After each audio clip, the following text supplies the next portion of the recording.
ఇవాళ రాష్ట్ర ప్రభుత్వం ఎంత ఇదిగా ముందుకు పోతా ఉందనేది చాలా బాధాకరం అనిపిస్తూ ఉంది. దాదాపు 25,000 రిటైర్ ఉద్యోగులకు సంబంధించి పెండింగ్ బకాయిలు రావాలంటూ కూడా మరి అనేక దఫలాలుగా ఇలా ప్రభుత్వం ముందు అప్పీల్ చేసుకుంటా ఉన్నా కూడా ఏ మాత్రం కూడా ఈ ప్రభుత్వానికి స్పందన లేకుండా పోయింది. సో ఇవాళ వారు ప్రధానమైన డిమాండ్లు కూడా కొన్ని ప్రభుత్వం ముందు పెడతా ఉన్నారు. ఒకసారి మాట్లాడే ప్రయత్నం చేద్దాం. మనతో పాటు కొంతమంది రిటైర్ ఉద్యోగ సంఘ నాయకులు ఉన్నారు. అన్న, ఎట్లా చూస్తారు ప్రభుత్వానికి?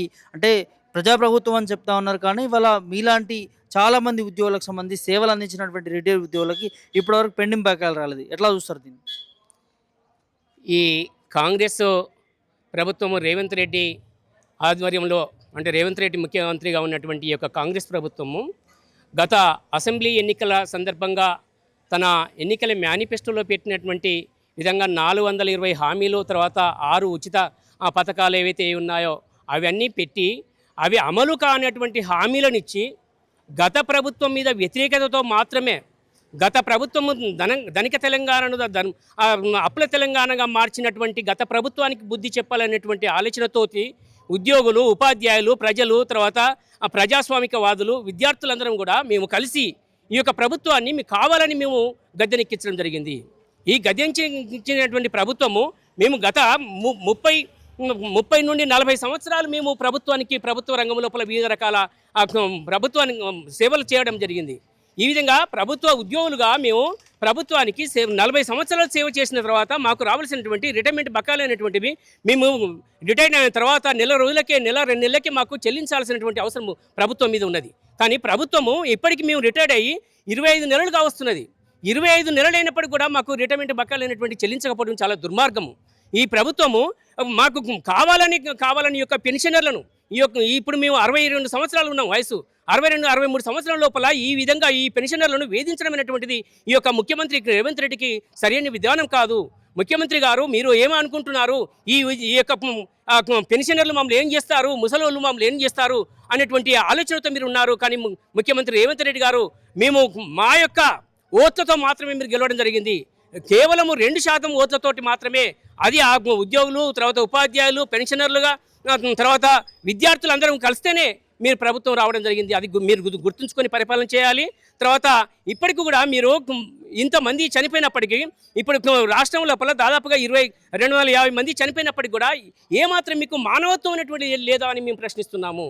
మీ సొంత నియోజకవర్గం అయినటువంటి కొడంగల్ నియోజకవర్గం లోపల, కొండారెడ్డిపల్లి లోపల ఒక రిటైర్డ్ ఉపాధ్యాయుడు కుడుమల కొండయ్య అనేటువంటి అతను చనిపోవడానికి సిద్ధంగా ఉన్నాను. ఊపిరితిత్తులు చెడిపోయినవి. నాకు రావాల్సినటువంటి రిటైర్మెంట్ బకాయిలు కనుక చెల్లించినట్లయితే నా ప్రాణాన్ని నేను దాంతో నా ఆరోగ్యం మెరుగుపరుచుకుంటాను, నాకు డబ్బులు లేవు అని మొత్తుకున్నప్పటికీ కూడా మీరు చెల్లించకపోవడము, తర్వాత అతను 2-3 రోజులకే చనిపోవడం అనేటువంటిది. అప్పుడు చనిపోయినప్పుడు కూడా మీకు ఏమాత్రం మానవత్వం లేకుండా మీరు ప్రవర్తించడం అనేటువంటి చాలా దుర్మార్గమైనటువంటి ఆలోచన విధానము. అది అంతేకాకుండా ఇప్పటి వరకు రాష్ట్ర వ్యాప్తంగా చాలామందికి పెన్షనర్లు వాళ్ళ యొక్క ఆరోగ్యాన్ని మెరుగుపరచుకోవడానికి వాళ్ళకు డబ్బులు లేక ఇప్పటికి కూడా ఆసుపత్రుల లోపల కొట్టుమిట్టాడుతున్నారు. చాలామంది చనిపోవడం జరిగింది. తర్వాత రిటైర్డ్ ఆర్ఎస్ఐ అనేటువంటిది ఖమ్మం లోపల మైసయ్య అనేటువంటి ఆ యొక్క ఆర్ఎస్ఐ తన యొక్క ఆరోగ్యం చెడిపోయి తర్వాత తన ఆరోగ్యం మెరుగుపరచుకోవడానికి డబ్బు లేక నిమ్స్ లోపల చికిత్స పొందడం జరిగింది. నిమ్స్ లోపల తను చికిత్స పొందుతూ ఉన్నాడు. తర్వాత తన భార్య కూడా ఆరోగ్యం చెడిపోయి భార్య కూడా నిమ్స్ లోపల చికిత్స పొందుతూ, తర్వాత అతను చనిపోయిన తర్వాత గత నెల లోపల తను చనిపోవడం జరిగింది. మైసయ్య చనిపోయిన తర్వాత వారం రోజులకే తన భార్య కూడా నిమ్స్ లోపల చికిత్స పొందుతూ డబ్బులు లేక తర్వాత చివరికి తన భార్య కూడా చనిపోవడం జరిగింది. ఇంతమంది చనిపోయినప్పటికీ కూడా, ఇంతమంది చావులకు మీరు కారణమైనప్పటికీ కూడా మీరు ఏమాత్రం మాకు మానవత్వం చూపించకుండా మాకు రావాల్సినటువంటి రిటైర్మెంట్ బకాయిలు అనేటువంటి చెల్లించకపోవడం చాలా దారుణము, ఒక దుర్మార్గమైనటువంటి పరిపాలనగా మేము భావించుకోవాల్సి వస్తున్నది. కాబట్టి ముఖ్యమంత్రి గారు ఇప్పటికైనా కానీ మాకు రావాల్సినటువంటి రిటైర్మెంట్ బకాయిలు అనేటువంటిది మీరు ఏకమతంలో చెల్లించాలని, నా దగ్గర మీరు డబ్బులు లేవంటూనే తర్వాత మీరు చేపట్టినటువంటి ఉచిత పథకాలు ఏవైతే ఆపారా? ఏ పథకం కూడా ఇప్పటివరకు ఆపలేదు కదా. నాకు డబ్బులు లేవంటూనే, మీరు నన్ను కోసిన రూపాయి లేదంటూనే మీరు చేసేటువంటి పథకాలు ఏవి ఆపడం లేదు. ఈరోజు మూసీ సుందరీకరణ పేరుతోటి 150,000 కోట్లు అనేటువంటిది మీరు దానికి వెచ్చించదలుచుకున్నారు. మరి 150,000 కోట్లు మీ దగ్గర ఉన్నాయా? లేవు కదా. అవి అప్పు రూపంలో తెస్తున్నారు కదా. ఆ అప్పు మాకు కేవలము ఈ రిటైర్మెంట్ ఉద్యోగులకు కేవలం 10,000 కోట్లు మాత్రం ఇచ్చినట్లయితే సరిపోతుంది కదా. మరి ఎందుకు మీరు ఆ 10,000 కోట్లు ఇచ్చి ఈ యొక్క 18,000కి 20,000 మంది కుటుంబాలను ప్రాణాలను ఎందుకు కాపాడడం లేదు? ఆ దిశగా మీరు ఎందుకు ఆలోచించడం లేదు? మీరు గత అసెంబ్లీకి అసెంబ్లీ బడ్జెట్ సమావేశాల సందర్భం కూడా ప్రతిపక్ష పార్టీలన్నీ కూడా మిమ్మల్ని నిలదీసినప్పటికీ కూడా మీరు హరీష్ రావు కానీ తర్వాత మిగతా వాళ్ళు నిలదీసినప్పుడు హరీష్ రావు మాటలకు మీరు ఏమాత్రం పొంతన లేనటువంటి సమాధానం చెప్పడం జరిగింది. బట్టి విక్రమార్క గారు ఏమంటారంటే దయ్యాలు వేదాలు వల్లించినట్టు అంటున్నారు. తర్వాత మీ ప్రభుత్వంలోనే ఆ అప్పులు పేరుకపోయినాయి అంటున్నారు. మీ ప్రభుత్వం లోపల గత బీఆర్ఎస్ ప్రభుత్వం లోపల రిటైర్మెంట్లు అనేటువంటి ప్రారంభం కాలేదు. మీరు వచ్చిన తర్వాతనే మార్చి 2024 నుంచే మాత్రం రిటైర్మెంట్లు ప్రారంభమైనాయి. కాబట్టి అప్పటి నుండే మాకు మీ యొక్క బకాయిలైనటువంటి చెల్లించాల్సిన బాధ్యత మీ ప్రభుత్వంపై ఉన్నది. కానీ గత ప్రభుత్వం మీద నెపం పెట్టి మీరు తప్పించుకోవాలని చూడడం అనేటువంటి సరైన విధానం కాదు. తర్వాత ఇప్పటికైనా కానీ మాకు రావాల్సినటువంటి రిటైర్మెంట్ బకాయిలైనటువంటి ఏకమత్తులు చెల్లించాలని, అదేవిధంగా మీ ఈహెచ్ఎస్ కార్డు అనేటువంటి కనుక మాకు ఉన్నట్లయితే ఆ ఈహెచ్ఎస్ కార్డు లేక చాలామంది ఇప్పటికి కూడా ఆసుపత్రుల లోపల డబ్బులు లేక చికిత్స డబ్బులు లేక చాలామంది చనిపోతున్నారు. అదే కార్డు కనుక ఉన్నట్లయితే చాలామందికి బ్రతికేవారు. కాబట్టి ఆ ఈహెచ్ఎస్ కార్డు అనేటువంటి లేదు, మా డబ్బులు మాకు ఇవ్వడం లేదు. తర్వాత మెరుగైనటువంటి ఆసుపత్రి వైద్యం మేము చేయించుకోలేని స్థితిలో మేము ఉన్నాము. కాబట్టి బయట తెచ్చుకున్నటువంటి అప్పులను కట్టలేకపోతున్నాము. ఇప్పటికీ నేను ప్రతి నెల ప్రతి ఒక్క ఉద్యోగానికి తర్వాత ఎవరైనా కానీ బయట తెచ్చుకున్నటువంటి అప్పులు 2 పైసలు వడ్డీతోటి మేము తీసుకుని వచ్చి వాళ్ళకి చెల్లించడం జరుగుతున్నది. మీకు మాకు వడ్డిస్తున్నారా? వడ్డీ ఇవ్వడం లేదు. మీరు ఇప్పటికైనా కోర్టు ఆదేశించింది, కోర్టు 10% వడ్డీతోటి వీళ్ళకు చెల్లించాలి అని ఆదేశించింది.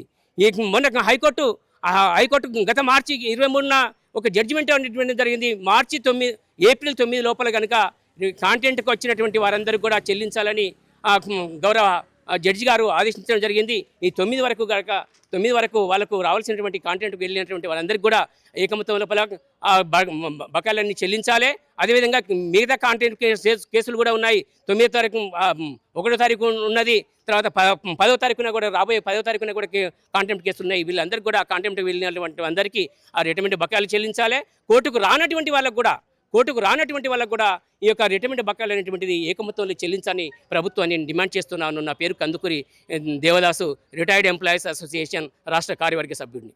ఇది పరిస్థితి. ఇన్ని ఇబ్బందులు, ఇన్ని సమస్యలు ఎదుర్కొంటూ కూడా వారు ఏదో ఒక చిన్న హోప్తోని కూడా ఇవాళ ధర్నాలు లేకపోతే ప్రభుత్వానికి అప్పీల్ చేస్తున్నటువంటి పరిస్థితులు కనిపిస్తూ ఉన్నాయి. ఇటు 6 గ్యారెంటీలు, అటు మూసి సింధరీకరణ కోసం చాలా వరకు వేల కోట్లు డబ్బులు వెచ్చిస్తూ ఉన్నారు కదా. ఇవాళ ప్రజల కోసమే ఇవాళ అనేక డిపార్ట్మెంట్లో ప్రభుత్వ ఉద్యోగులకు సంబంధించి ఇటు పోలీస్ డిపార్ట్మెంట్ కావచ్చు, ఇటు ఎడ్యుకేషన్ డిపార్ట్మెంట్లో కావచ్చు, చాలా డిపార్ట్మెంట్లో వాళ్ళ సేవలు అందించారు ప్రభుత్వానికి. మరి అట్లాంటి ఆ సేవలు అందించినటువంటి ఇలా ఉద్యోగులకి ప్రభుత్వం ఎందుకు వారిపైన స్పందిస్తలేదు, వారికి ఇవ్వాల్సినటువంటి బకాయిలు ఎందుకు ఇవ్వట్లేదు అంటూ కూడా మరి ప్రధానమైనటువంటి డిమాండ్ వినిపిస్తూ ఉంది. మరి చూడాలి ఈ ప్రభుత్వం మరి సానుకూలంగా స్పందిస్తుందా లేకపోతే ఇదే విధంగా ముందుకు పోతుందా అనేది చూడాల్సినటువంటి అవసరం ఉన్నది. చూస్తున్న పొలిటికల్ మీడియా, మీ జర్నలిస్ట్ ప్రభాకర్.